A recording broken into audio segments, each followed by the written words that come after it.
NDTV power play के इस मंच पे आप सभी का बहुत बहुत स्वागत है। बिहार ही देश का एक लौता ऐसा राज्य है जहां पे आप लोगों से कहो कि नेताजी बात करने आ रहे हैं, लेकिन वो सुबह 7 बजे आएंगे। क्या आप आएंगे सुनने के लिए? सबसे पहले तो मैं जोरदार तालियों के साथ शुरुआत करना चाहता हूं उन तमाम लोगों के लिए जो यहाँ पे आए सुबह सुबह। मैं गारंटी के साथ कह सकता हूं कि देश के किसी भी और राज्य में आप बोलिए कि इतनी सुबह शुरुआत होगी, क्योंकि कैंपेनिंग अपने चरम पे है और नेताओं को सुबह सुबह निकलना है। आप आ जाइए और इतना खचाखच भरा सभाघर हो, ये केवल बिहार में हो सकता है। तो बहुत बहुत स्वागत है आप सभी का और बहुत बहुत शुक्रिया कि आप इतना सुबह आए। प्रशांत किशोर जी रात को 3:30 बजे अपनी कैंपेनिंग खत्म करने के बाद पटना लौटे और दिन भर हम लोग साथ में थे।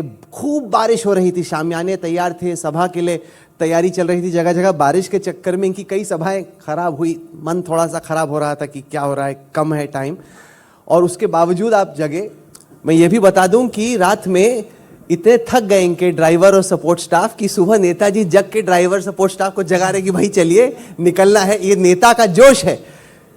बहुत स्वागत है आपका प्रशांत जी। मेरे साथ मेरे दो सहयोगी पद्मजा जोशी हमारी मैनेजिंग एडिटर और प्रभाकर कुमार जो कि हम लोगों का बिहार का ब्यूरो देखते हैं। बहुत बहुत स्वागत है आपका। कई सारे कैंपेन्स आपने मास्टरमाइंड किए हैं, स्ट्रेटेजाइज किए हैं। आपको एक तरीके से कैंपेन स्ट्रेटेजिस्ट के तौर पे अपनी इमेज बनाई। नेताजी ये बताइए क्या ज़्यादा आसान है, दूसरों को लड़ाना या खुद लड़ना? नहीं, यहाँ पर भी दूसरे को लड़ा ही रहे हैं। फ़र्क बस ये है कि एक नया फॉर्मेशन बनाकर उसको लड़ा रहे हैं, और इससे पहले की जो एक्सपीरियंसेस रहे हैं वो पहले से जो फॉर्मेशंस बने हुए थे उनको लड़ाया जा रहा था। लेकिन अगर आप 2014 को देख लीजिए मोदी जी का कैंपेन, तो वो भी एक तरह से नया ही फॉर्मेशन था, क्योंकि गुजरात का कोई किसी राज्य का चीफ मिनिस्टर किसी राष्ट्रीय दल का नेता बन जाए और फिर उसके कैंपेन को अगर आप कर रहे हैं तो वो भी एक नया ही एक्सपेरिमेंट था। तो अभी भी चुनाव लड़ा ही रहे हैं, तो उसमें कोई बहुत फर्क नहीं है। फर्क बस मानते हैं कि प्रतिष्ठा का सवाल है आपके लिए, क्योंकि जितने भी देश के नेता है ना वो सब कहते हैं ठीक है बेटे कोचिंग करना एक बात है, आओ बैटिंग करके देखो फिर पता चलेगा कितना दम है तुम। नहीं, ठीक बात है। वो तो जब भी आप कोई काम करते हैं तो प्रतिष्ठा तो दांव पर होती ही है। आप बंगाल आए थे मेरा इंटरव्यू लेने और आप मेरे शुभचिंतक हैं, तो आपने कहा था कि ये मत कहो, 100 सीट वाला मत कहो, वरना बीजेपी के ट्रोल आपको बर्बाद कर देंगे, आपका जीना हराम कर देंगे। और अगर रिजल्ट वैसे नहीं आए होते तो शायद वो होता भी जो आप कहते हैं। तो जब कोई भी जीवन में आप रिस्क ले रहे हैं, कोई बड़ा काम करने का प्रयास कर रहे हैं, तो उतना तो आपको हार से डर के तो आप नहीं बैठ सकते हैं। जो भी आप प्रेडिक्शन करेंगे, कोई बात कहेंगे, तो उसमें गलती हो सकती है। कोई हम लोग भगवान तो है नहीं। तो प्रशांत जी अब आपने बोल ही दिया है प्रेडिक्शन की बात, तो उसी से शुरुआत कर लेते हैं। आप बार बार कह रहे हैं या तो अर्श पर या फर्श पर एक आप नंबर, अब अर्श का और फर्श का नंबर बता दीजिए, क्या है आपकी रेंज इसमें? नहीं, अर्श और फर्श पे क्या है कि ज़्यादातर नेताओं से ये एक्सपेक्ट किया जाता है कि आप आइए और बिल्कुल आंख बंद करके बोलिए कि हम ही जीत रहे हैं, हम ही जीत रहे हैं। तो वो जो चीज़ मैं देख पा रहा हूँ वही आकर कैमरे पर बोलता हूँ। और मैं जो देख रहा हूँ वो 2 प्रोबेबिलिटीज़ है। एक प्रोबेबिलिटी ये है कि लोगों को, जिनको 30 साल से बिहार में विकल्प की आवश्यकता थी या जिनको महसूस हो रहा था कि विकल्प होना चाहिए, उन्होंने एक सशक्त विकल्प के तौर पर, एक ईमानदार प्रयास के तौर पर जनसुराज को देख लिया, समझ लिया। अब उनको वोट करना है, तो बात उन्होंने सुन ली। कोई ये नहीं कह रहा कि उन्हें पता नहीं कि जनसुराज क्या है, कोई ये नहीं कह रहा कि जनसुराज जो कह रहा है या जो प्रयास कर रहे हैं वो सही नहीं है। लेकिन वोट करने की जो बात है, it requires a leap of faith. तो जब मैं लीप ऑफ फेथ की बात करता हूँ, कई लोग कहते हैं भाई ये क्या जाति क्या की वजह है या यहाँ फॉर्मेशन जो है वो बहुत स्ट्रांग है इसलिए। ये बात नहीं है। People need leap of faith because of the prolonged phase of hopelessness. इतने लंबे समय तक वो होपलेस रहे हैं कि होपलेस सिचुएशन में रहे कि कोई नया चीज हो जाए, ये उनको विश्वास ही नहीं होता है। कई बार मैं बताता हूं कि ये कई बार ऐसा होता है कि जैसे आप अच्छे भले हैं, आपका पैर टूट जाए और 6 महीने के लिए आप बेड रिडन हो जाए, तो फिर जब आप खड़े होंगे तो अपने आप पर आपका भरोसा नहीं होगा कि मैं ठीक से चल पाऊंगा। तो 25, 30, 40 सालों से जो राज्य, जो समाज एक ढर्रे में जी रहा है, और जहाँ की राजनीतिक सामाजिक व्यवस्था को लेकर ज़्यादातर दल और नेताओं ने ये मान लिया है कि भाई बिहार में इससे ज़्यादा बेहतर कुछ नहीं हो सकता है।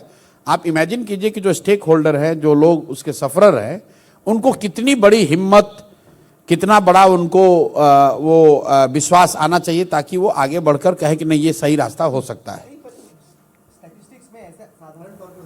नहीं चल रहा वो साधारण तौर पे ऐसा होता नहीं है कि आप बोलें कि या तो 0 मारूंगा या 6 मारूंगा ना, ऐसा होता नहीं है। ये कहेंगे लोग कि आपको कॉन्फिडेंस नहीं है कि आप अर्श पे हैं कि फर्श पे। अगर जैसे जो प्रशांत किशोर को मैंने इतने साल में देखा है, वो भाई बड़ी कॉन्फिडेंस के साथ बोलता है। आप खुद बैटिंग कर रहे हैं, बिल्कुल कॉन्फिडेंस के साथ कह रहा हूं। अर्श की एक सीलिंग होगी, फ्लोर होगा, फर्श होगा। फर्श का क्या फ्लोर है? मैंने ceiling क्या बिल्कुल है? बताया या तो 10 से कम या 150 से ऊपर। वोट परसेंटेज में बताइए कि आपको लग रहा है कि वोट- आज की, क्योंकि मैं बताता हूं इसलिए क्योंकि जैसे प्रभाकर भी बताएंगे, पिछले कुछ दिनों से बिहार में चर्चा चल रही है कि क्या प्रशांत किशोर का कैंपेन वक्त से पहले पीक कर गया, कि एक दौर था जब खूब चर्चा थी, अब उनको लग रहा है कि पिछले कुछ दिनों में जब से टिकटें बढ़ रही थी ये वो, कि अब थोड़ा सा इनका ग्राफ नीचे जा रहा है। ये देखिए, ट्रेडिशनल पॉलिटिक्स को जो लोग देखते हैं उनका ऑब्जर्वेशन का एक अपना तरीका है। कब पीक पर उतार दें, कब आपको पीक पे बैठा दें, कब फर्श पे उतार दें। जब मैंने चलना शुरू किया था तो यही लोग थे जो कह रहे थे बिहार में तो कुछ हो ही नहीं सकता है। अब वो अपनी बात तो कहेंगे नहीं कि 3 साल पहले तो आपने कहा कि भाई बिहार में कुछ हो ही नहीं सकता है, कितने ही आए कितने गए, प्रशांत किशोर कितने दिन टिकेंगे। फिर आप ही बता रहे हैं कि पीक पर थे। पीक पर क्या है, मतलब 3-4 प्रेस कॉन्फ्रेंस हुआ, मीडिया को बाइट मिल रहा है तो आपको लग रहा है पीक पर है। बिहार के सुदूर गाँव में क्या हो रहा है उससे आपको, उसकी खबर आपको थोड़ी ना है। आप तो पटना में, मैं जब 2 साल चल रहा था बिहार में तो आपको लग रहा था प्रशांत किशोर का कुछ नहीं, वैसे कहीं घूम रहे होंगे रास्ते में, लेकिन न्यू तो उसी से बनी है। पटना में 1 महीना में उपलब्ध था, 2-4 high profile high decibel press conference हुए तो लोगों को लग रहा है भाई पूरे बिहार में इन्हीं की चर्चा चल रही है। वो तो घी की आग है, लकड़ी की आग। खाना जो है वो लकड़ी की आग पे बनता है, घी की आग पर खाना नहीं बनता है। मीडिया को घी की आग चाहिए। कुछ आपने कहा तुरंत आग भभका लग रहा है, यार तो प्रशांत किशोर बड़ा जलवा है, पूरे बिहार में इन्हीं का चर्चा चल रहा है। चर्चा वो तो प्रेस करके कोई कर सकता है, लेकिन वो चर्चा इसलिए सस्टेनेबल है क्योंकि गांव गांव में जनसुराज है, घर घर जनसुराज पहुंचा हुआ है, और घर घर वो प्रेस कॉन्फ्रेंस करके मीडिया से वार्ता करके नहीं पहुंचा है। मैं तो करीब 1.5 साल पटना में नहीं आया हूं, बात दिल्ली और दूसरे जगह छोड़ दीजिए, मैं तो पटना भी 1.5 साल नहीं आया हूं शुरुआती दिनों में। तो वो गांव गांव लोगों ने देखा है, समझा है। और लीप ऑफ फेथ की जो मैं बात कर रहा हूं, एक बार चूंकि सिंबल नया है, पार्टी नई है, और लोग कह रहे हैं यार बहुत अच्छा है लेकिन बिहार में हो पाएगा क्या। That is why that last leap of faith is what makes statistics take a back seat. और जो रियलिज्म है, प्रैग्मेटिज्म है कि भाई ये संभव है कि सब कुछ होने के बाद भी कहेगा अच्छा ठीक है देखते हैं अभी थोड़ा दिन और इनको। प्रशांत आपने जब शुरुआत की थी तो आपकी पार्टी को एक एक्स फैक्टर, बिहार इलेक्शन में एक्स फैक्टर के रूप में देखा जा रहा था, जिस तरीके से आपने यात्रा की। और अभी आप जब खुद से आपने चुनाव नहीं लड़ने का फैसला किया तो लोगों में थोड़ी निराशा हुई है। उम्मीद थी कि आप चुनाव लड़ेंगे, आपने घोषणा भी की थी कि 2 सीटों पे आप चुनाव लड़ेंगे, 2 में से कहीं पे देखिए यही बात है, आप लोग अपने हिसाब, कोई मेरा घोषणा दिखाते जहां मैंने कहा कि मैं 1 सीट पर भी लड़ूंगा। मैंने कहा अगर लड़ूंगा तो मैं दूसरों को बताता हूं कि या तो आपको अपनी जन्मभूमि से लड़ना चाहिए या अपनी कर्मभूमि से लड़ना चाहिए। उस नजरिए से मैंने कहा या तो मैं करघर लड़ूंगा, अगर लड़ूंगा, पार्टी तय करेगी। अगर वाला शब्द आप मिटा दिए, पार्टी तो और आप एक्स फैक्टर हमको कब बता दिए। एनडीटीवी ने तो हमको कभी एक्स फैक्टर बताया नहीं 3 बरस में। 3 बरस में तो आपने हमको कभी कवर किया नहीं। एक्स फैक्ट देखिए, आपको तो टीआरपी चाहिए। अगर प्रशांत किशोर अभी राघोपुर में लड़ रहे होते, मीडिया को मजा आ रहा होता। तो मैं हमेशा कहता हूं कि बॉक्सिंग रिंग में उतर के जो 2 लोग लड़ते हैं, धक्के तो उनको खाने हैं, पंचेस तो उनको लगने हैं। जो क्राउड बैठता है वो तो कहता है हाँ मारो, बहुत बढ़िया, बहुत अच्छा, लगो लगो। तो आप तो स्पेक्टेटर हैं, आप अपने लिए स्पेक्टेकल चाहते हैं। We can not be running our life basis आप क्या देखना और सुनना चाहते हैं। पर जो एक और शख्स था जिसने यही कोशिश की जो आपने की, वो अरविंद केजरीवाल थे। उन्होंने बोला कि मैं शीला दीक्षित के खिलाफ लड़ूंगा। नई दिल्ली सीट पर लड़ गए और शीला दीक्षित उस तरह की मुख्यमंत्री को हरा दिया। अगर आप उस तरह का करते तो लगता कि कप्तान सामने से बैटिंग कर रहा है। देखिए, अब आप चूंकि आपने चुनाव नहीं लड़ा। सुन, 1 मिनट, ऐसी बात है, आपने ठीक कहा। एक तो आपने अच्छा कहा कि मैं और अरविंद केजरीवाल अलग हैं, क्योंकि अभी तक तो इल्जाम ये लग रहा है कि आप तो दोनों एक ही जैसे हैं। हम उस तरह की राजनीति करते नहीं हैं। दूसरा, अगर आप उसको प्रैक्टिकलिटीज के हिसाब से भी देखेंगे तो बिहार के मुख्यमंत्री चुनाव नहीं लड़ रहे, शीला दीक्षित चुनाव लड़ रही थी, बिहार के मुख्यमंत्री चुनाव नहीं लड़ रहे। अब आप तेजस्वी यादव के खिलाफ जाकर लड़ेंगे तो कोई ये भी कह सकता है कि अरे ये पिछड़ों के नेता हैं इसलिए ये प्रशांत किशोर गए हैं उनको हराने के लिए। मगर अगर तेजस्वी यादव मुख्यमंत्री होते या बिहार का कोई मुख्यमंत्री होता, अगर वो लड़ रहा होता चुनाव, तब आपका सवाल एक बार को जायज था कि भाई आप मुख्यमंत्री के खिलाफ क्यों नहीं लड़ रहे। तो ये मतलब मीडिया को, ठीक है आपका सवाल जायज है, ये भी जायज है कि भाई अगर लड़ते तो और ज्यादा चैटर होता, लेकिन चैटर जरूरी नहीं है नहीं, पर कि इसका दूसरा बिहार के perspective- सुदूर सीटों पर उसका असर हो रहा नहीं, है। पर पीके इसका दूसरा पर्सपेक्टिव ये है कि तमाम जो आपके सर्वे आ रहे हैं, आंकड़े आ रहे हैं, उसमें आपको दिख रहा है, क्योंकि आप ऐसे ही तय करते हैं ममता बनर्जी के लिए, तमाम लोगों के लिए, कि भाई उम्मीदवार को उतारने से वो जीतेगा कि हारेगा। आपका सर्वे आपको बता रहा है कि आप खुद नहीं जीत रहे, इसलिए आपने तय किया कि चलो नहीं लड़ते इस बार। नहीं देखिए, मतलब जब 14 को रिजल्ट आएगा तो जन सुराज को कितना सीट कितना वोट आता है उससे मेरी सफलता देखी जाएगी कि मैं राघोपुर में लड़ा हूं कि नहीं लड़ा हूं, इससे सफलता देखी एक जाएगी। परसेप्शन बनता है, परसेप्शन तो बनता है। परसेप्शन की जो लड़ाई है ना, उस थोड़ा हम पर छोड़ दीजिए। परसेप्शन की ही लड़ाई है कि बिहार में कोई खड़ा नहीं हो सकता है। परसेप्शन की ही लड़ाई है कि महागठबंधन और एनडीए के अलावा बिहार में कोई स्पेस नहीं है। परसेप्शन एक बात है, फैक्ट अलग है। आंकड़े बता रहे हैं कि बिहार में 1/3 लोग दोनों गठबंधनों में किसी को वोट पीछे से नहीं दे रहे हैं, और आप लोग कह रहे हैं कि यहां किसी के लिए स्पेस नहीं है। आपका परसेप्शन है। जब हम लोगों ने जो पढ़ा है, समझा है कि जब भी आपको परसेप्शन दिखने लगे तो you need to pause and look at the hard fact. Fact और परसेप्शन का हमेशा मिलान हो, ये जरूरी नहीं है। प्रशांत जी, क्योंकि आप 11 अक्टूबर को जब राघोपुर गए थे, वहां पर एक कॉन्फिडेंस बिल्डिंग मेजर वाली बात होती है। 11 अक्टूबर को आप गए और वो क्लिप अगर हम चलाएंगे, वहां पर आपने लोगों के बीच जाकर के कहा कि भाई हम आए राघोपुर, और लोग ने वहां पे कहा बिल्कुल हाँ, आप ठीक कह रहे हैं। आप कम से कम you are correct by saying कि आई सेड कि भाई यहाँ आए, लड़े, क्या कहें। और उन्होंने कहा हाँ आइए। बिल्कुल, तो ठीक। अब वो लोग खुद को ठगा हुआ नहीं महसूस करेंगे? क्यों हमने ठगा कहा, हुआ? आइए प्रशांत जी। बिल्कुल नहीं, बिल्कुल नहीं ठगा हुआ महसूस कर रहे हैं। आप ठगा हुआ महसूस कर रहे हैं क्योंकि आपको उतने बाइट्स, उतने क्लिप्स दिखाने को नहीं मिल रहे हैं, और थोड़ा और मजा जो आपको आ सकता था मीडिया के हिसाब से, वो शायद मजा नहीं आ रहा है। सर देखिए, आप अनफेयर हो रहे हैं, क्योंकि आप नहीं लड़ रहे हैं, फिर भी आप हमारे ओपनिंग स्पीकर हैं, क्योंकि आप एक्स फैक्टर हैं। नहीं। और मैं एक सेकंड वो चलाना चाहती हूँ। ओपनिंग, एक मिनट रुक जाइए। ओपनिंग स्पीकर इसलिए नहीं है कि हम एक्स फैक्टर हैं। ओपनिंग स्पीकर इसलिए है कि हम व्यू लेकर आ रहे हैं। अभी जितने लोग मीडिया में हैं बिहार में, वो, और ये कोई परसेप्शन की बात नहीं है, अगेन हार्ड फैक्ट है। पिछले 3 साल में जो लोग, हम लोग भी जो आंकड़े देख रहे हैं, 2 ही चीज व्यूअरशिप ला रहा है, जनसुराज, प्रशांत किशोर और नीतीश कुमार की बीमारी।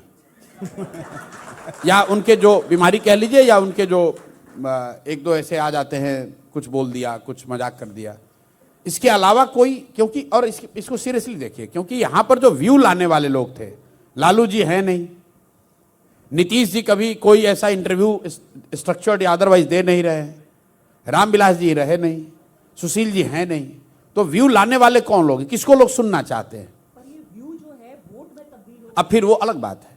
आपने कहा कि मैं सिर्फ वो लिमिटेड, चल अभी लिमिटेड मैं सवाल का जवाब दे रहा था कि मैं आपके मॉर्निंग ओपनिंग सेशन में क्यों हूं।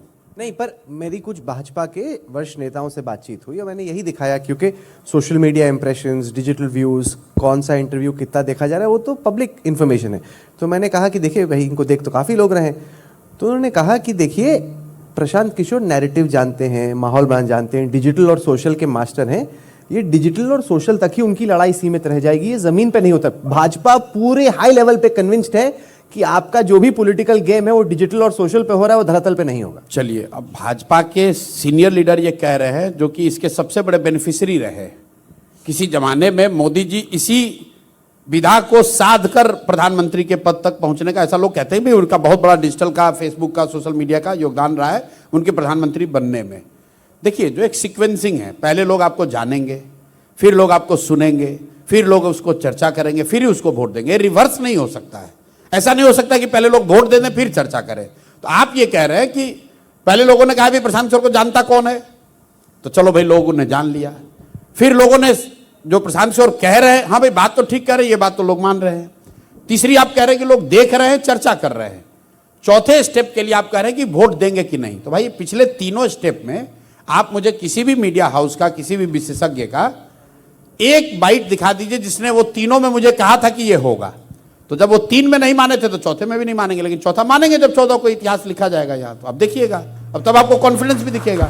प्रशांत आपको अब अभी क्या है, मैं बोलूंगा, आप कह नहीं ये तो हो नहीं सकता है, अब उसका कोई अंत नहीं है उस बात का। आप कह रहे हैं आपका कॉन्फिडेंस नहीं दिख रहा कि कितनी सीट आएगा, कितनी सीटें आएंगी आपको, तो मैं कितनी बार भी कहूंगा आप तो मानने वाले नहीं हो। कितने उम्मीदवार आपके लड़ने के लिए जीतने के लिए लड़ रहे हैं? देखिए 243 हम लोगों ने डिक्लेयर किया था, उसमें से 4 लोग अमित शाह जी के कर्टसी चले गए और भाजपा के लोगों ने उनको ले लिया।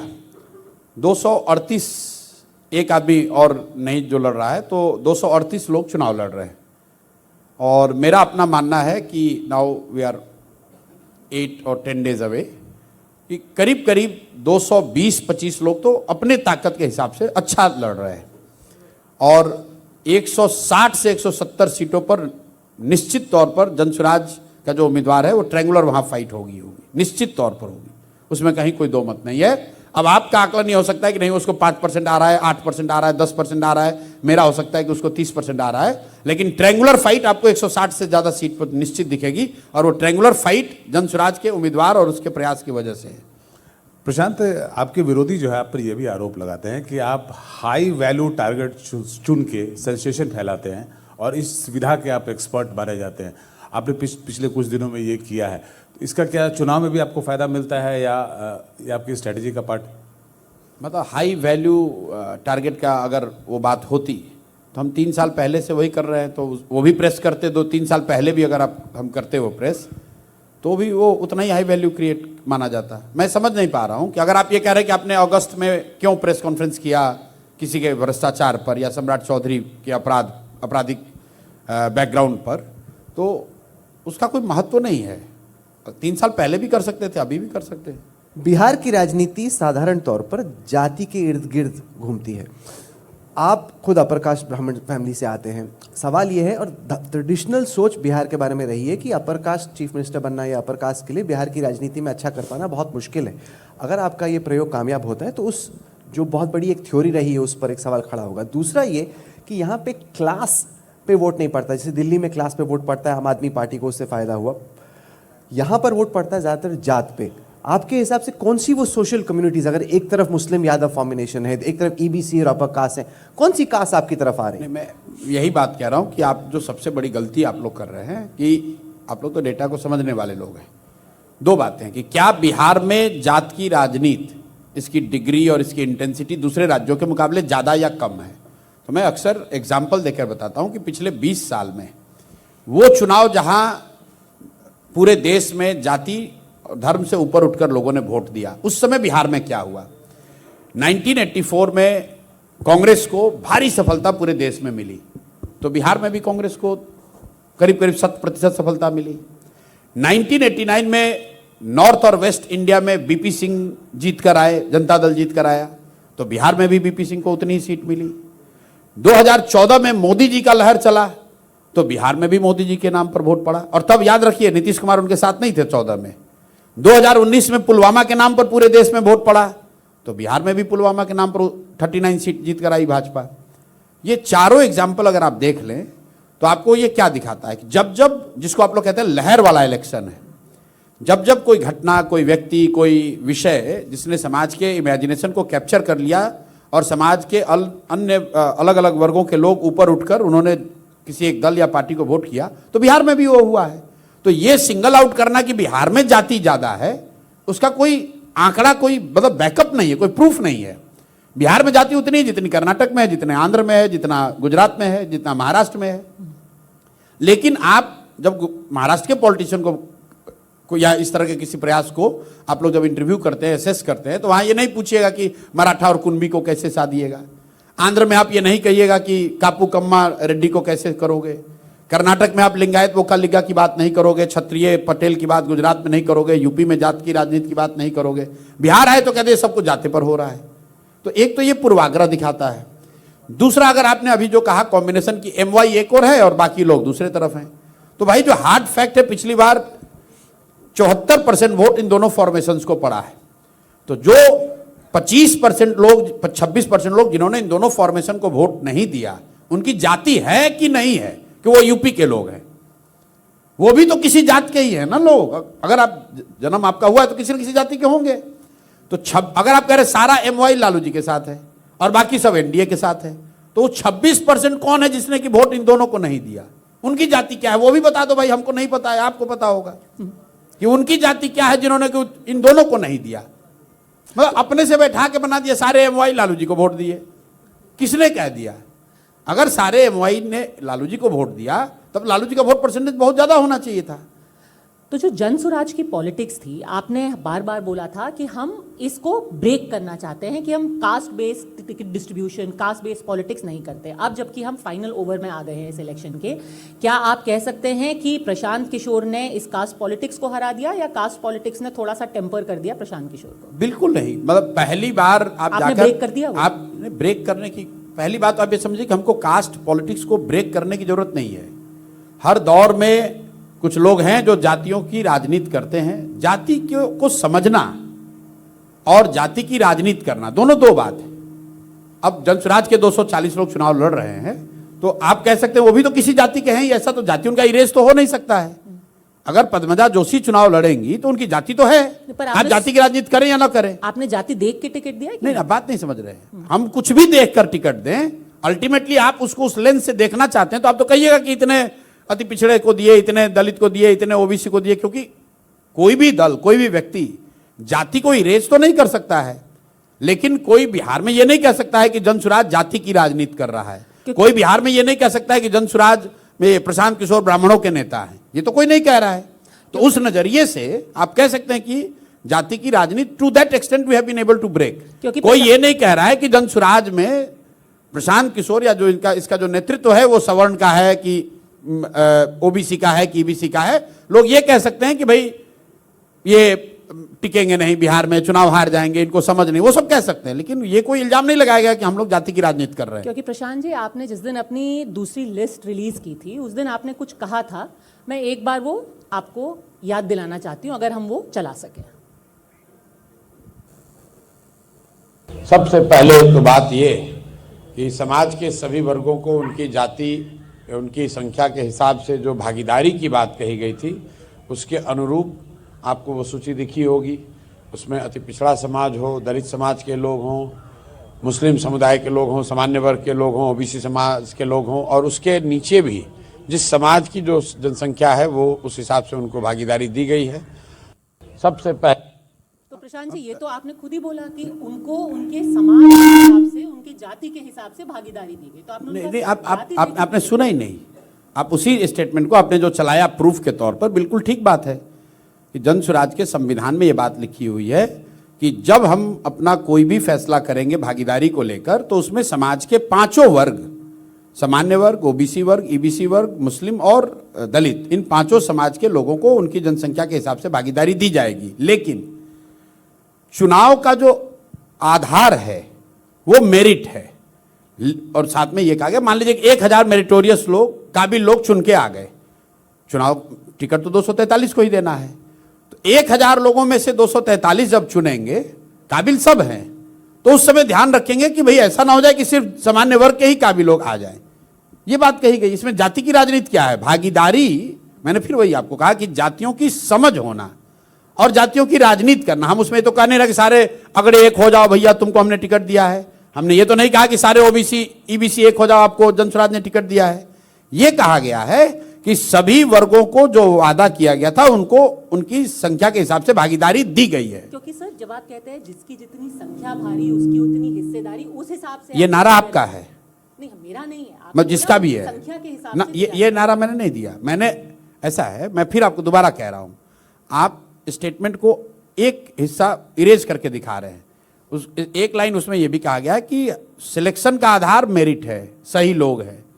लेकिन सही लोग 243 नहीं है ना, 243 से ज्यादा हैं। तो उसमें फिर कैसे आप बांटेंगे कि कौन से सही लोग? सारे ब्राह्मण ही लड़ जाएंगे, यही सही लोग हैं? या सारे अति पिछड़े ही लड़ जाए, या सारे यादव ही लड़ जाए, या सारे दलित ही लड़ जाए? ऐसा तो हो नहीं सकता है। तो वो एक सेकेंड डिग्री फिल्टर है कि जब आप लोगों का चुनाव कर रहे हैं तो उस समूह से जिस समाज की जितनी संख्या है उतना कोशिश करके उतनी भागीदारी उनको दी जाए। जनसुराज ने, मान लीजिए, पहली बार यहाँ के इतिहास में हम लोगों ने अति पिछड़ों को हिंदू अति पिछड़ों को करीब करीब 55 सीट दिया है, उनकी संख्या के हिसाब से दिया है। उसके लिए कोशिश करी है कि उतने लोग, उतने काबिल लोग निकाले जाएं और तब उनको दिया गया है। लेकिन ऐसा नहीं कि जनसुराज कोई अति पिछड़ों की राजनीति अलग से कर रहा है या मुसलमानों को 34 सीट दिया गया है, उनकी संख्या है इसलिए उनको 34 सीट दिया गया है। अगर कोई आपका वोट बैंक है तो आप एक तरीके से कोशिश कर रहे हैं माइग्रेंट वोटर्स को अपना वोट बैंक बनाने की, जो युवा हैं, जो देश के अलग अलग हिस्सों में अलग अलग नौकरियों में काम करते हैं, जो वापस आए हैं छठ के लिए, दीपावली के लिए, आप कोशिश कर रहे हैं कि वो आपका वोटर बन जाए। लेकिन वो अलग अलग जातियों से भी आते हैं। क्या आपको लगता है कि वो जाति से एक कदम ऊपर उठते हुए एक माइग्रेंट वोट बनेगा प्रशांत किशोर की पार्टी का? मैं बार बार आपको कह रहा हूं कि हम लोग का जो वोट बैंक है, या जो आप स्टार्टिंग पॉइंट मानिए, वो ये है जो बिहार में बदलाव चाहता है और दोनों गठबंधनों से उबा हुआ है। आप उसको जाति के लेंस से देखना चाहते हैं तो मैंने जैसा कहा कि 25% लोग जो दोनों गठबंधनों को वोट जिन्होंने नहीं दिया है, उसको आप जातियों के हिसाब से भी देख सकते हैं कि किस जाति के लोग हैं जो ज्यादा है, या उसको प्रोफेशन के हिसाब से देख सकते हैं, या उसके जो वर्क लोकेशन के हिसाब से देख सकते हैं। वो तो सेकेंड या थर्ड डिग्री फिल्टर है। पहला जो स्टार्टिंग पॉइंट है, वो लोग जो बिहार में बदलाव चाहते हैं, इन दोनों फॉर्मेशन से उबे हुए हैं, that is the starting point for Jan Suraaj. क्योंकि आपकी एक डॉक्यूमेंट्री भी आ रही है, उसकी छोटी सी उसका एक हिस्सा मैं दिखाना चाहता हूं, 1280 दिन। मेरी डॉक्यूमेंट्री, ये जनस्वराज ने एक फिल्म बनाई है आपके समर्थकों ने, जिसमें आप अपनी बात बोल रहे, तो उसका एक हिस्सा दिखाते जो कहीं ना कहीं आपकी पॉलिटिक्स को कैप्चर भी कर।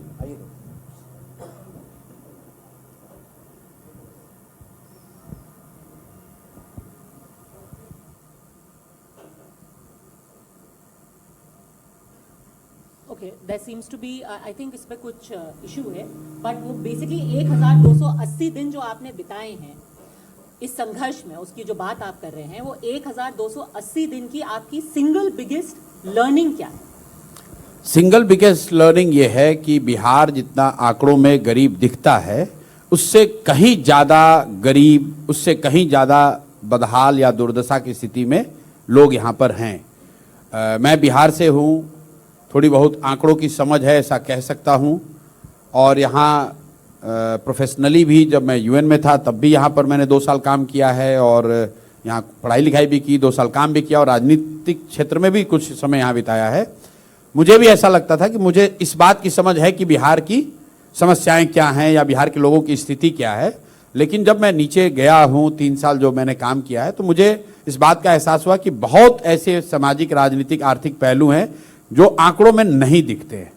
आंकड़ों में ये नहीं दिखता है। मैं आपको अपना एग्जाम्पल एक दे के बता रहा हूँ कि मैं यहाँ पर 2015 का मैंने एजेंडा एक तरीके से महागठबंधन का सेट किया था। 7 निश्चय का एक प्रोग्राम बनाया था, लेकिन उसमें मैंने ये जो वृद्धा पेंशन है उसकी बात नहीं कही थी, जो कि बिल्कुल छोटा चीज़ था, किया जा सकता था। क्योंकि मुझे उस समय समझ ही नहीं थी कि 400 रुपया का जो मासिक पेंशन है वो कितना महत्वपूर्ण है उस महिला के लिए, या उस विधवा के लिए, या उस विकलांग के लिए, जिसको कि पूरा महीना 400 रुपये में बिताना पड़ता है। तो जब मैं पैदल चला और मैंने देखा कि भाई लोग उसका भी बेसब्री से इंतजार करते हैं कि वो 400 रुपये आए तो मैं दवा खरीदूंगी, तो ये चीज़ें जो आंकड़ों में आपको नहीं दिखती है। पहले मुझे आंकड़ों में दिखा होगा कि 1.25 करोड़ लोग हैं जिनको वृद्धावस्था पेंशन मिलता है, वो आगे बढ़ गई बात। तो एक लाइन में समअप यही करूंगा कि जितना आंकड़ों में बिहार गरीब दिखता है, उससे बहुत ज़्यादा गरीब और बदहाल जमीन पर है। कुछ सवाल हम लेते हैं हमारे साथियों से जो कि हमारे साथ यहाँ बैठे हैं। सुमित अवस्थी मुझे दिख रहे हैं। सुमित, पूछिए। हेलो प्रशांत जी, स्वागत है आपका एनडीटीवी पे। आज से 22 दिन पहले मैं आपसे आपके घर में मिला था, इसी शहर पटना में। मेरा घर नहीं है, जहाँ भी आपका कैंप ऑफिस कह लीजिए आप। नहीं, उसको भी चला दीजिएगा आप लोग की। नहीं, जो अब मुझे तो आपने वहीं बुलाया था कि हाँ हम इंटरव्यू दे रहे हैं, तो हम चल के आए थे। जो भी था, मैं उस पर नहीं जाना चाहता हूँ। मैं दूसरी बड़ा वायरल हुआ है वो। थैंक्स टू यू ना, thanks to me, thank you. Thanks to the content. मैं मनोरंजन भारती जी आते हैं, इंटरव्यू लेते हैं, बीच में आप आए और आपने 2-4 सवाल दागे, मैंने कुछ बोला और एकदम वो चल रहा है कि अरे देखिए इनका दोनों का। चलिए बस पूछिए। टाइट रहते हैं पत्रकारों से, ऐसा चल रहा है नहीं? चलिए। आपकी याददाश्त अच्छी है। मैं उसी दिन, आपने 9 तारीख थी वो, शाम को हम 5 बजे के आसपास इंटरव्यू कर रहे थे आपका।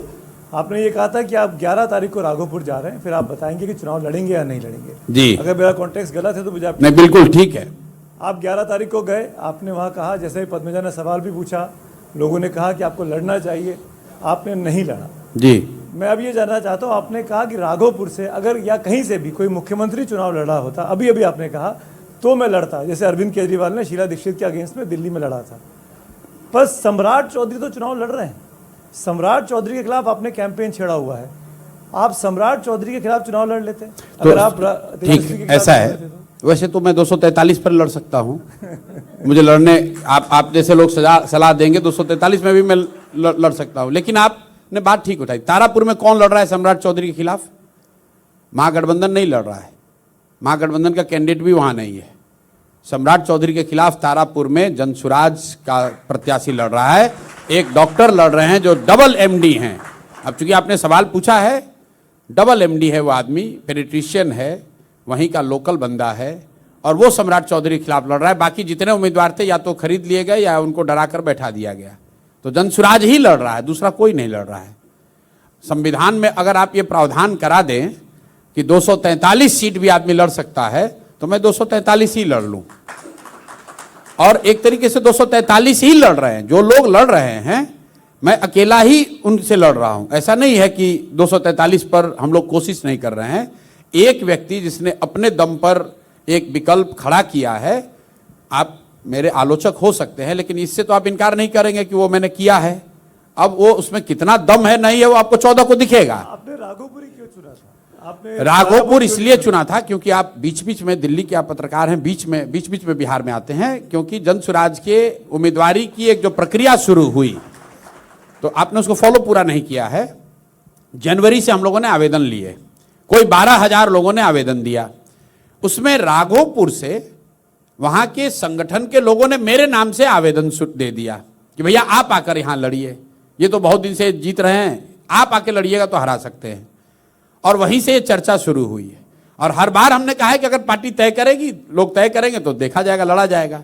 आपने ठीक कहा, 9 तारीख को भी मैंने कहा कि मैं 11 को जा रहा हूं, लोगों से बात करूंगा, फिर आकर पार्टी निर्णय जो लेगी वो करेंगे। 11 को गए और जैसे पद्मजा जी ने कहा, लोगों ने वहां उत्साह भी दिखाया, नहीं भैया आप आइए लड़ने, कोई बात नहीं है। लेकिन अल्टीमेटली नहीं लड़ने का फैसला सिर्फ इसी बात पर था कि समय नहीं है।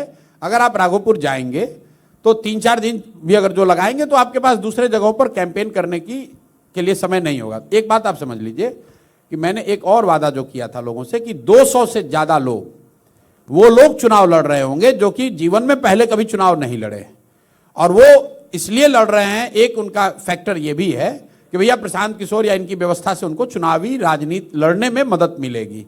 अगर मैं खुद 4 दिन राघोपुर में 2 दिन 4 दिन रह जाऊंगा तो उतने लोग जहां मैं अदरवाइज पहुंच सकता था वो नहीं पहुंच पाता। तो नेट ये निर्णय ये किया गया कि जो लोग अपना सब कुछ छोड़कर, अपना प्रोफेशन, अपनी प्रतिष्ठा, अपना जो कुछ भी उनका है वो छोड़कर हमारे भरोसे आकर चुनाव लड़ रहे हैं, अगर मैं उनको छोड़कर अपना चुनाव लड़ने चला जाऊंगा तो उनके साथ वो न्याय नहीं होगा, इसलिए नहीं लड़ रहे हैं। आपने कहा पीके की पार्टी तय करेगी, पार्टी जब आप कह रहे तो मैं हल्का सा मुस्कुरा रहा था। मैं कह कि ये तो बहुत ज़्यादा supremo based one man show नहीं है, क्योंकि जैसे जब केजरीवाल ने आप खड़ा किया तो उनके साथ प्रशांत भूषण, योगेंद्र यादव, वो बाद में टिके नहीं टिके वो अलग बात है, किरण बेदी, अन्ना हजारे, मतलब पूरी जमात थी अलग अलग लोगों की जिन्होंने मिल के अल्टीमेटली आम आदमी पार्टी वो मूवमेंट बनी। ये जो पूरी पार्टी है, आपके पर्सनैलिटी, आपके मूड, आपका गुस्सा, आपका एफर्ट, आपका इनिशिएटिव, आपका एंटरप्राइज उसी के बहुत इर्द गिर्द नहीं है। लेकिन ये तो किसी दौर में बीजेपी में आपको सब कुछ आडवाणी जी के इर्द गिर्द दिखता होगा, आज वो आपको नरेंद्र मोदी के इर्द गिर्द दिख रहा है, 10 साल के बाद वो किसी दूसरे के इर्द गिर्द दिख सकता है। जिस दौर में जो व्यक्ति सबसे ज्यादा मेहनत कर रहा होता है उसकी बात वो ज्यादा विजिबल होता है। किसी दौर में गांधी के पहले की कांग्रेस में कोई दूसरा लीडर रहा होगा, जब महात्मा गांधी आ गए तो ऐसा लगा कि भाई महात्मा गांधी ही सब कर रहे हैं, फिर नेहरू उसके चेहरा हो गए, फिर इंदिरा जी के चेहरे पे कांग्रेस चलने लगी। तो मैं हमेशा कहता हूं कि जनसुराज किसी एक व्यक्ति या किसी एक परिवार का दल नहीं है। आज के दौर में प्रशांत किशोर इसका चेहरा दिख सकते हैं, लेकिन मैं बिल्कुल विश्वास के साथ कह सकता हूं कि वो समय भी आएगा जब मेरे से काबिल लोग इसका चेहरा भी बनेंगे और मेरे से ज्यादा विश्वास, नाम और प्रतिष्ठा भी उनको। सब नेता कहते हैं वो अल्टीमेटली कभी होता नहीं, वो अलग मसला है, लेकिन वो बाद ही में पता चलेगा। अभी अखिलेश शर्मा आपसे नहीं, आप नहीं, एक मिनट, आपने जब कहा कि होता नहीं है तो क्या आज मोदी जी का चेहरा बीजेपी में नहीं है? तो क्या मोदी जी ने बीजेपी बनाया है? और जब आडवाणी जी बीजेपी चला रहे थे तब मोदी जी का कितना नाम था? तब तो लोग अटल आडवाणी की ही बात कर रहे थे। पर बीजेपी अलग है ना नहीं, उस मायने में। अच्छा, आप क्यों बाकी- अलग है? क्यों आप सपा ले लीजिए, ना, बसपा एक ले मिनट, लीजिए, जेडीयू ले नहीं, लीजिए, आप कोई सपा- भी दूसरी पार्टी आप- ले आप लीजिए, अगर आप वो तो सपा- सब परिवार के ही इर्द गिर्द नहीं, आके टिक जाती है। नहीं। भाजपा उस मामले में एक्सेप्शन है। कैसे एक्सेप्शन है? भाजपा में परिवारवाद नहीं है। अब इसीलिए ना लोग आप लोग को दोष देते हैं। नहीं, इसलिए क्योंकि देखिए, अच्छा चलिए, एक ठीक है, मिनट रुक बोलिए आप पहले जाइए, बोलिए। एक मिनट रुक जाइए। मैंने कांग्रेस और भाजपा दोनों का एग्जाम्पल दिया। मैं सिर्फ ये कह रहा हूं कि जिस दौर में जो आदमी सामने से लड़ रहा होता है, ऐसा दिखता है कि इसी का सब है। जैसे आप सपा का एग्जाम्पल ले लीजिए, तो सपा में एक दौर था जबकि नेताजी और अमर सिंह ही दिखते थे कि यही लोग सपा चला रहे। आज वो दोनों लोग नहीं है। किसी दौर में राजद में भी आपको दिखता होगा कि भाई राजद के ये दो लोग थे। जब लालू जी का 90 का दौर है, पार्टीज में तो फादर के बाद बेटा ही आता है या बेटी आती है, ऐसे ही हो रहा है ना। नहीं, मतलब वो उसमें ठीक बात बहुत है।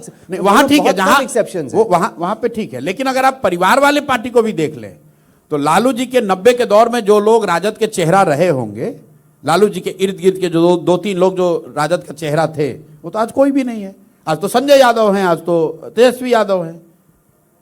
कहां है वो चेहरा? वो तो आपकी टीम के कई लोग सामने भी बैठे हैं। बताइए सच में ये आपको बोल पाते कि नहीं पीके ये गलत है, या इतना खौफ है आपका कि आपने बोला लेफ्ट तो लेफ्ट, आपने बोला राइट तो राइट? मैं आपको बताऊं, मेरी जो आलोचना मेरे साथी कर रहे हैं, पार्टी के कॉलीग, वो इसलिए कर रहे हैं कि यार बहुत ज्यादा डेमोक्रेटिक आप हो। मैं इतना कंसल्टेशन करा रहा हूं। जो आप टिकटों की बात कर रहे हैं, 8 दिन तक दूसरे दलों में एक चुनाव की कमेटी होती है, कोई एक हाई पावर्ड कमेटी है जो टिकट डिसाइड करती है। हम लोग 150 लोग बैठ के टिकटों पर उन्होंने 10 दिन अनवरत चर्चा करी है, और कोई भी ये नहीं कह सकता है कि उससे पूछा नहीं गया। ऐसे बड़ा दल है, कोई कह सकता है कि हमारी राय नहीं ली गई है। लेकिन आपने कुछ नाम बताए, किरण बेदी, ये भाई बिहार के सबसे बड़े कानूनविद, सबसे बड़े वकील वाईबी गिरी हमारे साथ हैं। बिहार के सबसे नामी ईमानदार जितने ब्यूरोक्रेट हैं वो सब जनसुराज में हैं। बिहार में और कई बहुतेरे समाज सेवी जिन्होंने समाज में बहुत बड़ा काम किया है, वो जनसुराज का हिस्सा है। लेकिन आप चूंकि दिल्ली ये नहीं है, आप उतना क्लोजली उसको फॉलो नहीं करते हैं, इंडिविजुअली उनको जानते नहीं हैं, इसलिए आपको लग रहा है कि कोई अगल बगल नहीं है इनके। मैं एक सवाल पूछना चाहती हूँ, क्योंकि आपने कैंडिडेट सिलेक्शन की बात की कि ईमानदार, जाने माने, जो समाज के बीच में रह के काम करने वाले लोग हैं, तो दुलार चंद यादव आपका प्रचार क्यों कर रहे थे? उनके खिलाफ तो दुलाल चंद यादव ना जनसुराज, criminal रहे नहीं हैं। सुन लीजिए, दुलाल चंद यादव ना जनसुराज में हैं, अब तो दुनिया में नहीं है ना। दुलाल चंद यादव ना हमारे पार्टी के सदस्य हैं, ना उनकी कोई भागीदारी जनसुराज में है। वहां पर जो जनसुराज के प्रत्याशी हैं पीयूष, हम उनके लिए जिम्मेवार हैं। अब उनके समर्थक कौन खड़े होकर प्रचार कर रहे हैं ये तो आपके हाथ में है नहीं। मान लीजिए मैं जा रहा हूं अभी नवादा, वहां पर कोई समर्थक खड़ा होकर प्रचार करेगा तो उसका सारा दोष आप मेरे पे नहीं दे सकते। दुलाल चंद यादव जी का जनसुराज से सीधा कोई सरोकार किसी भी फॉर्म में नहीं रहा है। पर पीयूष प्रियदर्शी के तो साथ वो थे, उनके लिए प्रचार कर रहे नहीं थे। नहीं भाई, आप प्रचार- उनका समर्थन क्यों ले रहे हैं जो खुद हम बाहुबली हैं, बिल्कुल जिनके नहीं खिलाफ ले क्रिमिनल रहे। केस है? कोई पीयूष ने उनका समर्थन नहीं लिया है। आप जाकर वीडियो देख लीजिए, वहां पर दुलाल चंद यादव की लड़ाई वहां अनंत सिंह से है। पर सर, वो कैमरे पे पीयूष प्रियदर्शी कह रहे हैं दुलार चाचा हमारे साथ थे। हाँ, ठीक अनंत है। सिंह- हाँ, बोल रहे हैं कि साथ में जिसको थे। चाचा बुला रहे हैं, अब वो ऐसा तो है नहीं कि वो घुस गए वहां कैवलकेड नहीं, में। ऐसा है कि चाचा जिसको बुला रहे हैं वो आदमी वहां पर आपको क्रिमिनल दिख रहा है, और सामने के दो बाहुबली लड़ रहे हैं। मोदी जी और अमित शाह से आप कभी पूछिएगा नहीं डर के मारे कि भैया आप वहां बाहुबली को, अनंत सिंह को काहे लड़ा बेशक रहे वो हैं? बाहुबली हैं, पर आप तो पार्टी में द डिफरेंस बिल्कुल है। तो हमारा जो अब देख लीजिए, आपने पैरामीटर कितना चेंज किया हुआ है। प्रत्याशी ठीक है, उतना काफी नहीं है। प्रत्याशी के भीड़ में कोई आया है उसका भी जिम्मा प्रशांत किशोर का होना चाहिए। और ये मीडिया की हाइपोक्रेसी है कि आप हिम्मत भी नहीं जुटाते हैं ये पूछने के लिए कि अनंत सिंह इतने साल से यहां पर कैसे टिकट पाते हैं, कैसे जीतते हैं। कोई पूछने वाला नहीं है। पूछेंगे सूरज भान सिंह कहाँ? के बारे में भी अरे, पूछेंगे, अनंत सिंह के बारे अरे में भाई भी आप पूछेंगे। सूरज भान एनडीए के एमपी रहे हैं, बिहार से एमपी रहे हैं। कितनी बार सवाल आप लोगों ने पूछा है अमित शाह जी से। और छोड़िए सूरज भान की बात, मैं मन से आपके कह रहा हूं, सम्राट चौधरी पर 7 लोगों की हत्या का वो आदमी अभियुक्त है। जरा पूछिए तो अमित शाह से। रोज तो कॉन्क्लेव हो रहा है, आज भी आएंगे आपके यहां। आप ये सवाल मेरी ओर से जरूर पूछिएगा। न्यूज 24 वालों ने एक बड़ा अच्छा काम किया। मैंने उनसे रिक्वेस्ट किया था, भाई कुछ नहीं कीजिएगा, सम्राट चौधरी से पूछिएगा कि 10th क्लास कब पास किए हैं कि नहीं किए हैं। अभी तक उसका जवाब नहीं मिला है। उनका एफिडेविट में जवाब है, कह रहे हैं। ठीक है, वो जहां भी दे, एफिडेविट में दे, जो भी है। मेरा आपसे अनुरोध है एनडीटीवी से, आप बाहुबली सारे पत्रकार, आज अमित शाह जब आएंगे उनसे एक लाइन ये पूछिएगा जरूर कि सर आपको पूरे बिहार में 7 लोगों के हत्या का अभियुक्त ही उप मुख्यमंत्री के तौर पर मिला, और ये आपको जानकारी थी, है या नहीं है? वो कह रहे हैं वो केस ड्रॉप हो गया उनके नहीं खिलाफ। नहीं, अमित शाह ने कहा है। नहीं, खुद सम्राट चौधरी ने कहा है सम्राट कि चौधरी भाई की तो बात ही हमारा छोड़ नाम दिया, था, वो कोर्ट ने ड्रॉप कर दिया। कोई उसके नहीं बाद। ड्रॉप किया है, ये पूरी तरह से बरगला रहे हैं। उन्होंने एक फर्जी सर्टिफिकेट लगाया, कहा कि मैं 15 साल का हूं, इसलिए नाबालिग होने के नाम पर उनको बरी किया गया है। ट्रायल नहीं चला है तो कोर्ट बरी कैसे कर देगा? निर्भया केस में, आप लोग दिल्ली के हैं इसलिए उसका एग्जाम्पल दे रहा हूं, 2-3 अपराधी रेपिस्ट जो है वो इसलिए छूट गए कि वो नाबालिग थे। इसका मतलब क्या वो रेपिस्ट नहीं है? तो मैं आपसे अनुरोध इतना ही कर रहा हूं कि अमित शाह जी से यह सवाल पूछ लीजिए कि आप बताइए, आप गृह मंत्री हैं, कि सम्राट चौधरी पर 7 लोगों की हत्या के जो अभियुक्त थे वो जेल में थे, उस केस का स्टेटस क्या है? चलिए ना रुक जाइए, पूछिएगा जरूर इसको भाई। जैसे आप दिखा रहे हैं ना कि आपने ये कहा था जाति वाला बात, ये भी क्लिप दिखाया जाएगा।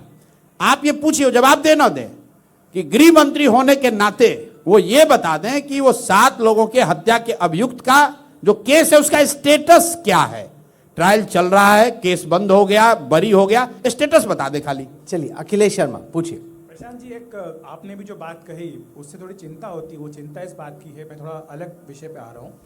आपने जो कहा कि जो आंकड़ों में दिखता है उससे भी कहीं ज़्यादा गरीबी बिहार में है, और आपने कुछ उदाहरण दिए कि जो वृद्धावस्था पेंशन मिलती है उसका इंतजार होता है महिलाओं को कि आए तो दवाई खरीद सकें। तो इसीलिए इससे जुड़ा प्रश्न ये कि जब ये 10,000 रुपये देती है सरकार यहाँ की महिलाओं को, तो ये कहा जाता है कि ये चुनाव पूरा 10,000 ही चुनाव बन गया है। एक ही मुद्दा है इस चुनाव में, वो है 10,000 रुपये का। आपको कैसे चिंता होती है कि ये मुद्दा पूरा चुनाव का नैरेटिव बदल देगा? मान लीजिए एक बार को तर्क के लिए आप ही की बात मान लें कि 10,000 बहुत बड़ा मुद्दा है, तो 2 बातें इससे बिल्कुल क्लियर है कि ये सरकार की व्यवस्था में लोग, जो सरकार या व्यवस्था में बैठे हुए लोग हैं, उनकी राजनीतिक और प्रशासनिक इमोरलिटी दिखा रहा है कि आपने 5 साल कुछ नहीं किया और चुनाव के ठीक पहले ऑर्गेनाइज तरीके से 10,000 रुपए देकर चुनाव जीतने की कोशिश कर रहे हैं। एक तरह से लिटरली गवर्नमेंट लेड भ्रष्टाचार है, ब्राइबरी है। लेकिन अब आ जाइए मुद्दे पर, कितने लोगों को 10,000 रुपया दिया गया है? 1 करोड़ लोगों को सरकार ने दावा किया, और अभी जैसे जैसे चुनाव नजदीक आ रहा है तो अभी और लोगों को पैसे भेज रहे हैं। करीब 2 करोड़ लोगों को पैसे भेजेंगे। बिहार में कितनी महिलाएं हैं? 6.5 करोड़। अगर उसमें से नाबालिगों को हटा भी दे तो भी 5 करोड़ महिला हुई। तो अगर 2.5 करोड़ लोगों को मिलने से वो वोट दे देगा तो इसका रिवर्स भी ट्रू है, जिसको नहीं मिला वो भी नहीं देगा। तो आप गांव में चलिए हमारे साथ, जितनी महिलाएं आपको मिलेंगी कि हमको पैसा मिला है, उससे कहीं ज्यादा संख्या में महिलाएं गाली भी दे रहे हैं कि सब इतना बदमाश है कि चुन चुन के दे रहा है वोट लेने के लिए, इस बार इसको वोट नहीं देंगे। और आप लोग इसका जो तुलना कर देते हैं महाराष्ट्र वगैरह से, महाराष्ट्र में यूनिवर्सली सबको पैसा दिया गया है और एक 1 शॉट नहीं दिया गया है, हर महीने दिया गया है। और यहां के लोगों के लिए समझने की बात है कि महाराष्ट्र जैसे राज्य में भी वो स्कीम नहीं चल पा रही है। तो 10,000 रुपया अगर दे रही है सरकार, तो आप बिहार जैसे राज्य से 10,000 रुपये अगर आप देने की स्थिति में हैं तो आपको पहले देना चाहिए था। और लोग अगर 10,000 रुपये पर अपना वोट बेच देंगे तो मैं बिल्कुल कैमरे पर कह रहा हूं कि तैयार रहो, अगले 5 साल के लिए तुम्हारा इंदिरा आवास भी बिक गया, तुम्हारे बच्चों के लिए पढ़ाई और रोजगार भी उसी 10,000 में बिक गया। अगर आप 10,000 में बेच देंगे तो फिर इसी जीवन को जीना पड़ेगा आपको। मनोरंजन भारती आप सवाल पूछेंगे। बाबा। प्रशांत जी, आपने कहा कि 2 बॉक्सर लड़ते हैं, पंचेज उनको लगते हैं और जो ताली बजाता है उसको मजा आता है। तो आप एक तरह से अपने वोटर को का मजाक तो नहीं उड़ा रहे हैं कहीं? नहीं, वोटर रिंग में थोड़ी ना है। नहीं, रिंग के बाहर है ना, वही तो आपका वोटर है जिसको जो ताली बजा रहा है आपके लिए। आप नहीं, मैंने कहा कि जैसे 2 बॉक्सर लड़ते हैं तो उनको तैयारी करनी है, उनको लड़ना है, उनको तय करना है कि कब लड़ेंगे। जो रिंग के बाहर बैठा है वो तो बैठ के ताली ही बजाएगा। तो आप तो मीडिया रिंग के बाहर बैठी हुई है, हम मीडिया को कह रहे हैं, उसको आप समाज पर क्यों डाल रहे हैं? हम तो अंपायर प्रशांत आपको नहीं टारगेट कर रहे हैं। प्रशांत आप कोई आएगा या नहीं आएगा? बिल्कुल आएगा सर, बिल्कुल आएगा। मैंने कल ही कहा है कि आप लोग एनडीए का मैनिफेस्टो दिखा रहे हैं, एनडीए को तो रिपोर्ट कार्ड जारी करना चाहिए था।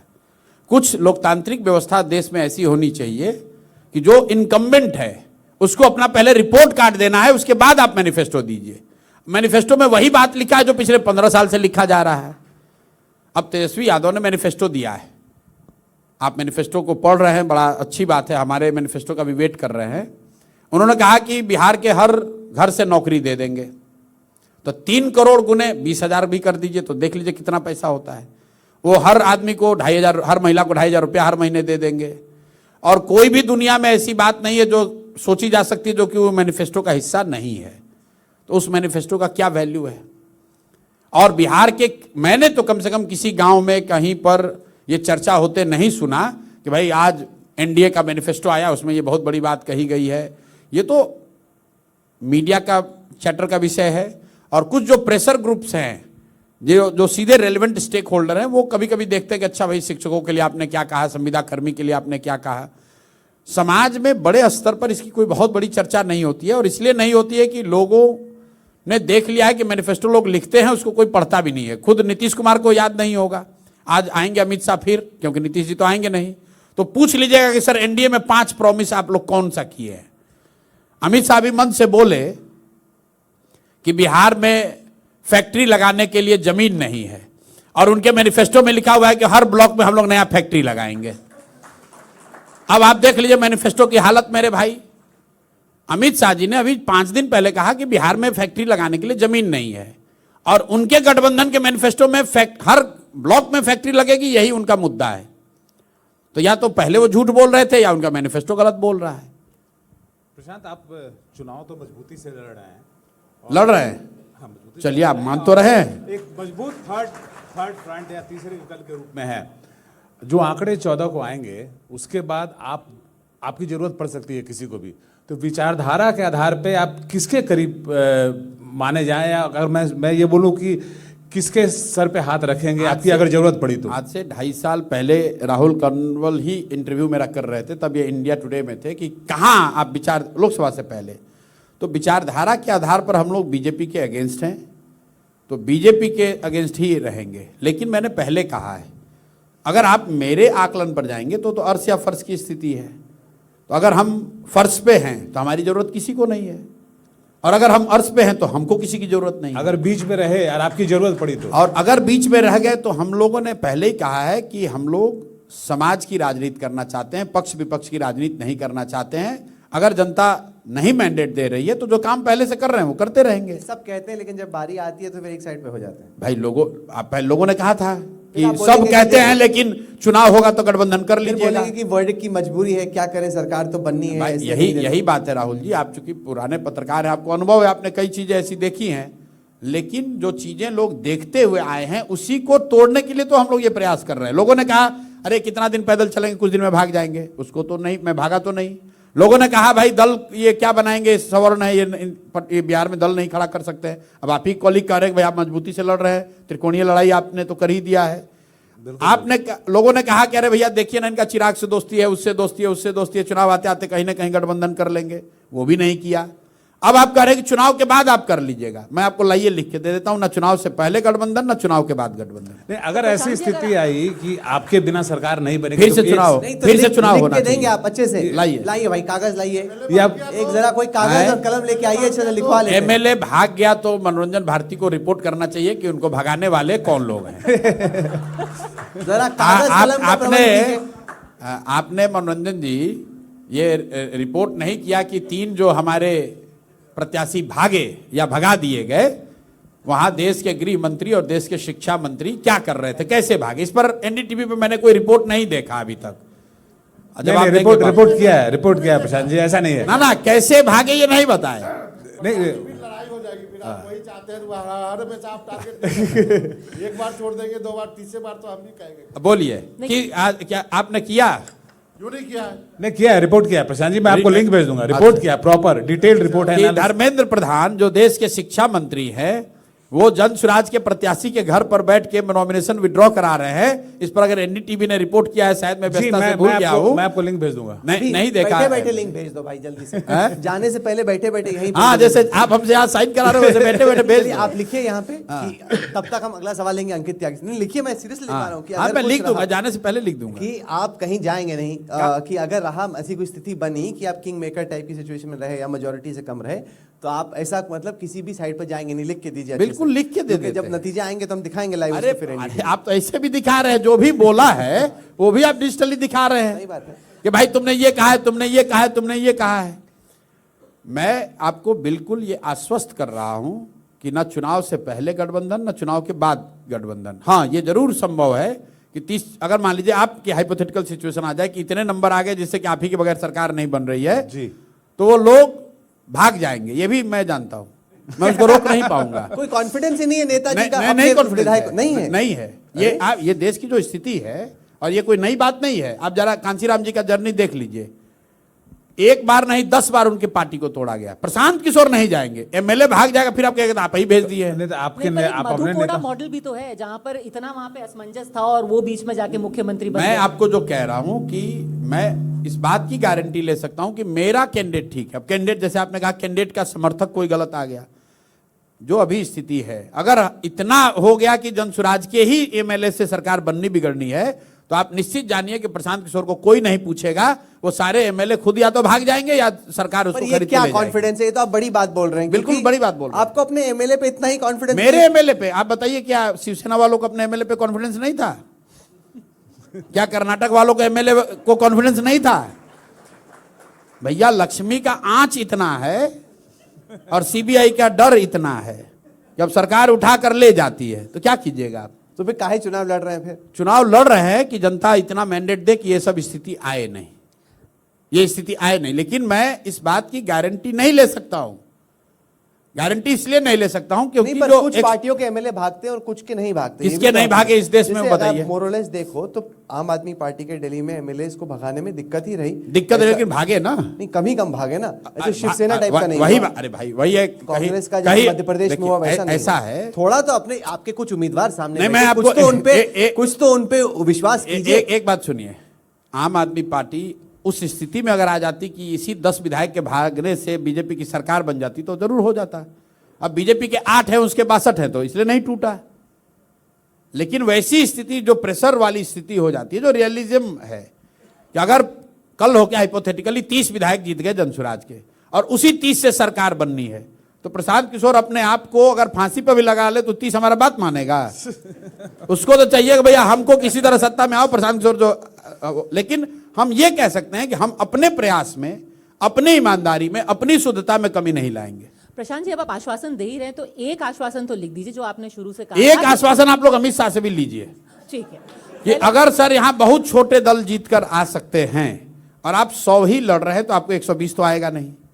किसी तरह से गठबंधन से अगर पूरा नहीं होगा तो आप खरीद फरोख्त नहीं करेंगे, किसी को डरा कर नहीं लेंगे।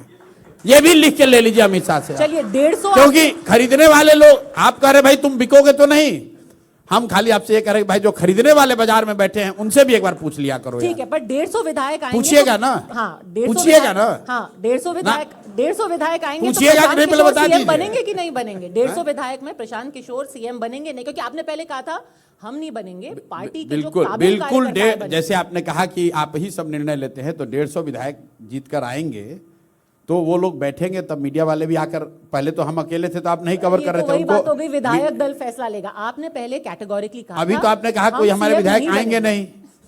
आप बनेंगे अब आप नहीं हमको बनेंगे? पहले 20-25 पर ले आए, फिर उसके बाद आप 150 देने लगे। भाई 14 तक इंतजार कर लीजिए, उनको आ जाने दीजिए। अगर हम लोग की क्षमता है कि हम 150 विधायक ला सकते हैं तो उन लोगों में उतनी क्षमता होगी कि वो अपना लीडर भी चुन लेंगे। चलिए, अभी ख्याली पुलाव नहीं बनाते, थोड़ा सा सवाल लेते हैं अंकित त्यागी से। अंकित, प्रशांत जी, ये एक्सपेरिमेंट आपका नया है, 3 साल से आप इस पर मेहनत कर रहे हैं, लेकिन बिहार की राजनीति में ऐसा नहीं है कि राजनीति में आपका जो काम रहा है वो इससे पहले भी रहा है। 2015 में आप जेडीयू के ऑफिशियली हिस्सा रहे, उस समय 15 में नहीं, 18 में। 18 में। उसके बाद आपकी पार्टी में एक अब जो एक पार्टी का विलय हुआ, आरसीपी साहब, वो भी जेडीयू से बहुत साल जुड़े रहे, यानी कि सत्ता के साथ आप लोगों ने काम किया है। तो बिहार की जिस बदहाली की आप बात करते हैं, एक मौका आपको तब मिला था उस बदहाली को कुछ बदलने का या उसमें कुछ पॉजिटिव कंट्रीब्यूशन करने का, तो आपको लगता है कि आप लोग विफल हुए क्योंकि आप लोग राजनीति से जुड़े रहे, सत्ता के साथ जुड़े रहे? बिल्कुल ठीक बात है। आपने मेरे अगर पहले के बयान सुने होंगे तो मैंने ये पहले भी बताया है कि सत्ता में तो मैं कभी यहाँ नहीं रहा हूँ, दल का हिस्सा जरूर था। उस नज़रिए से आप उतनी मेरी जिम्मेवारी आप तय कर सकते हैं। जेडीयू के वाइस प्रेसिडेंट थे आप? हाँ, वाइस प्रेसिडेंट दल का ना होता है, सरकार के वाइस प्रेसिडेंट नहीं थे। तो आप मतलब नीतीश जी के आप फैन बॉय हैं, लेकिन हम देखिए, मैं बार-बार कर रहा हूं, आप शुरू मत कीजिए। हम सरकार के हिस्सा, हम जिम्मेवारी ले रहे हैं, आप सुन ही नहीं रहे हैं। अच्छा, हम लोगों ने जिम्मेवारी ली है। और मैंने आप पहले भी कहा है कि कोविड के दौरान मुझे इस बात का रियलाइजेशन भी हुआ कि इतनी शक्ति, ताकत, नेटवर्क, पैसा, संसाधन होने के बावजूद मैं अपने लोगों के लिए कुछ नहीं कर पा रहा हूं। इसीलिए तय किया कि नहीं, अब ये दूसरा रास्ता लेना है। और अगर मान लीजिए कि आपकी बात मान भी ले कि मेरी गलती रही, तो उसका प्रायश्चित भी मैं ही कर रहा हूं, कोई दूसरा नहीं कर रहा है। 3 साल से आकर प्रयास भी मैं ही कर रहा हूं। और जहां तक बात है 15 में जब मैं आया था, तो जो 7 निश्चय की पूरी चर्चा हो रही है, वो 7 निश्चय 40,000 गांव में सर्वे कराकर बनवाने का प्रयास मैंने किया था। बिहार विकास मिशन की स्थापना कराई थी, लेकिन हम कभी सरकार के हिस्सा नहीं रहे। लेकिन ये कहना कि ये कह के मैं अपनी जिम्मेवारी से बचना नहीं चाहता हूं। मुझे और बिहार के समाज के लिए मैं और कुछ कर सकता था, जो शायद नहीं किया। उस समय मेरी प्रायोरिटी में नहीं रहा होगा या मेरी समझ में का हिस्सा नहीं था। तो जब समझ हुआ तब करने की कोशिश कर रहे हैं। प्रशांत जी, एक आखिरी सवाल आपसे, क्योंकि आपने जिस भी पार्टी के, तो आपने स्ट्रेटेजिस्ट रहे हैं या हिस्सा रहे हैं, आपने हमेशा बात की है विकास की, उनके लिए आपने पॉलिटिकल रोड मैप बनाया है। बट यहाँ जब आप खुद चुनाव लड़ने आए, तो हाल फिलहाल में आपके कुछ बयान देखे जहाँ आपने फिर से ये पूरा बिहारी वर्सेस बाहरी, गुजरात वर्सेस बिहार वाला पॉलिटिक्स शुरू किया है। आप जो कि आप तमिलनाडु से लेके, पंजाब से लेके, दिल्ली से लेके, कलकत्ता से लेके हर जगह आप रहे हैं, आपको वहां पे वेलकम किया गया है, और खुद तो आप वोटर रहे हैं कलकत्ता के अंदर, और आप बिहारी वर्सेस बाहरी वाली पॉलिटिक्स कर रहे हैं। आपको लोग कलकत्ता में बाहरी बोलते तो? बिल्कुल बिहारी वर्सेस बाहरी की राजनीति कहीं अगर मैंने किया हो तो बताइए। मैं बिहारी प्राइड की बात कर रहा हूँ, बिहारी सब रीजनलिज्म की बात कर रहा हूँ। बिहारी कह के कोई गाली न दे, ऐसी स्थिति बिहार के लोगों को चिंता करनी चाहिए कि हम अपने दूसरे राज्यों को दोष देने के बजाय अपनी स्थिति को सुधारें, ताकि हम लोग के बच्चे बाहर मजदूर न बने। ये बात हम लोग कह रहे हैं, हम बिहारी वर्सेस बाहरी की बात नहीं कर रहे हैं। नहीं, आप कहते हैं कि भाई गुजराती जो हैं आकर के आपका वोट ले जाते हैं और वंदे भारत देते हैं। ये तो ठीक बात कह रहे हैं कि तो वही डिविजिव पॉलिटिक्स हो गई। हम तो ये बता रहे हैं कि बिहार में आप वोट दे रहे हैं मोदी जी को, बहुत सारे लोग, इस बात पर कि मोदी जी देश में विकास कर रहे हैं। बिहार में आप जाइएगा, लोग, मैं बताता हूँ एग्जाम्पल, देखिए कि बुलेट ट्रेन बन रहा है, रास्ते चलते लोग बताते हैं भैया मोदी जी के देखिए राज में बुलेट ट्रेन चल रहा है। तो मैं उनको ये बता रहा हूँ कि भाई गुजरात के लोगों को 1 लाख करोड़ का बुलेट ट्रेन बनाया कर दिया जा रहा है, और बिहार के बच्चे छठ में घर आना चाह रहे हैं, टिकट खरीदने का पैसा भी दे रहे हैं, तो उनको पैसेंजर भी नहीं मिल पा रहा है। तो इसमें बिहारी वर्सेस बाहरी की बात कुछ नहीं है। चलिए प्रशांत, बिहार के लोगों को हम उल्टा बता रहे हैं कि तुम महाराष्ट्र को, तमिलनाडु को, बंगाल को, हरियाणा को गाली मत दो। अपनी स्थिति अगर गलत रखोगे, तुम्हारे बच्चे नहीं पढ़ेंगे, तुम वहां मजदूरी करने जाओगे तो गाली देगा ही देगा। वो गाली दे रहा है, वो गलत कर रहा है। लेकिन हम लोग अपनी स्थिति के लिए जिम्मेवार हैं। अगर हम लोग के बच्चों के लिए, पढ़ने के लिए, रोजगार की स्थिति बिहार में ही रहती, तो कैसे कोई हरियाणा का आदमी गाली दे पाता? नहीं दे पाता। तो 14 तारीख को मुलाकात होगी आपसे? बिल्कुल होगी साहब, और उस भीड़ में होगी जहां पर कि इतिहास, जो भीड़ इतिहास बनते देखेगा और एक नया इतिहास क्रिएट करते हुए विटनेस जिसका बनेगा, उस भीड़ में मुलाकात होगी। ये नया इतिहास बिहार में रचा जाएगा या नहीं, इस सवाल का जवाब अभी किसी के पास नहीं है। प्रशांत किशोर के पास नहीं है, किसी सेफोलॉजिस्ट के पास नहीं है, किसी विशेषज्ञ के पास नहीं है। लेकिन इस बात से कोई इनकार नहीं कि आपने प्रयास किया है। आपने पिछले 3 साल में जगह जगह जाके एक नया नैरेटिव बनाने की कोशिश की है। अब जो लोग यहाँ पे बैठे हैं, जो लोग आपको एनडीटीवी पर, टीवी पर, डिजिटल पर, सोशल पर देख रहे हैं, जिनके वोट हैं यहाँ पे, उनको तय करना है कि इस नई पहल को वो वोट देना चाहते हैं, केवल वीडियो ही देख रहे हैं या वोट देंगे, ये बिहार की जनता को तय करना है। बिल्कुल उनको तय करना है कि उनको इसी व्यवस्था में अगले 5 साल रहना है या अपने बच्चों के लिए, अपने जीवन में वो कुछ परिवर्तन लाना चाहते हैं। प्रशांत किशोर की जिंदगी में कोई फर्क नहीं पड़ने वाला है। जो हम अभी जिंदगी जी रहे हैं, कमोवेश यही जिंदगी अगले 5 साल भी जीनी है, क्योंकि 10 साल मैंने कमिट किया हुआ है बिहार के लिए, कम से कम 10 साल तो देंगे ही देंगे। लोगों को तय करना है कि भाई तुम इसी व्यवस्था में रहना चाहते हो या बदलाव चाहते हो। अगर बदलाव नहीं चाहते हो तो इसी में आगे कंटिन्यू कर क्योंकि लीजिए। कल हम लोग गाड़ी में साथ में कैंपेन देख रहे थे आपका, तो मुझे मालूम है कितने लोग इस वक्त आपका वेट कर रहे हैं, कितने फोन आ रहे थे कि यहाँ जाओ वहाँ जाओ, इतना लंबा आपका कार्यक्रम है। तो इससे ज़्यादा हम आपसे सवाल नहीं पूछेंगे, 14 को मुलाकात होगी। अमित शाह जी से जो सवाल जो तय हुआ है, दोनों पूछिएगा जरूर। 2 सवाल तय किया गया है कि सम्राट चौधरी के आपराधिक हिस्ट्री की जानकारी 7 लोगों की, सीधा सवाल है, 7 लोगों के हत्या का जो आरोप है उस केस का स्टेटस गृह मंत्री, देश के गृह मंत्री होने के नाते उनकी नज़र में क्या है।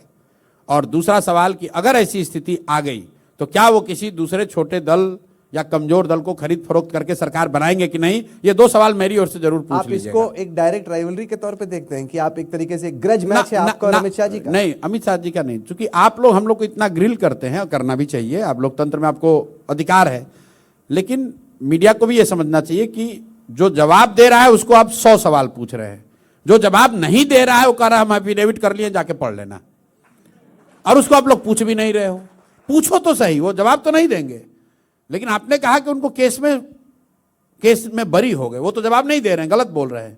तो मैंने आपसे आग्रह ये कहा कि आप बिहार की, आप तो लोकतंत्र के एक हिस्सा हैं, तो बिहार की जनता को ये जानकारी हो कि आखिर वो केस का स्टेटस क्या है, और who better than the home minister himself, because वो अभी आएंगे आपके यहाँ। चलिए, आपको भी मालूम है कोई सवाल पूछेगा तो हम ही पूछेंगे, और तो किसी के बूते की है नहीं। आप यहाँ पे आए, अब ये दूसरे मीडिया वाले से आप राइवलरी अपना फिक्स कर रहे हैं। राइवलरी तो है ही, जैसी आपकी राइवलरी है वो तो है ही, उसमें कोई शक थोड़ी है। कि जैसी अगर पूछेगा तो एनडीटीवी पूछेगा, इसीलिए मेरा विश्वास है कि अगर कोई पूछेगा तो एनडीटीवी पूछेगा, इसलिए आपको देख कर जा रहे हैं, जरूर पूछिएगा। बहुत खतरनाक खिलाड़ी हैं भाई ये। चलिए, आप जुड़े हमारे साथ, बहुत बहुत शुक्रिया आपका, और धन्यवाद सुबह सुबह उठने के लिए है उसके लिए आपको शुभकामनाएं। बहुत बहुत शुक्रिया, थैंक यू। Thank you. आपको लिख के देना है? हाँ, लिख के दे दीजिए भाई, वो भूलिएगा नहीं, फिर आप लिखेंगे नहीं तो हम दिखाएंगे क्या। लिख के दीजिए। एक जरा कैमरा निकट में ले आइए, उस कैमरे को दिखा दीजिए, लिख रहे हैं, लेके आइए वो कैमरा, गिम्बल वाला कैमरा लेके आइए। एक कैमरा जरा मंच पे लेके आइए, दिखाइए नेताजी लिख रहे हैं।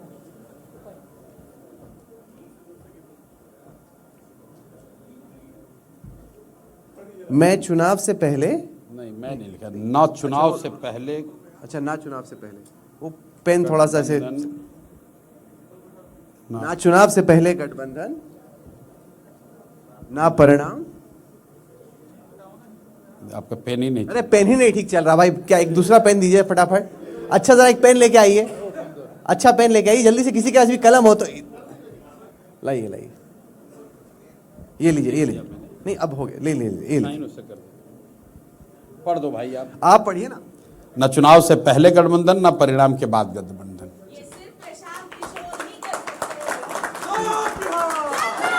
बहुत बहुत शुक्रिया आपका, इसको हम बचा के रख लेते हैं। हाँ, थैंक यू।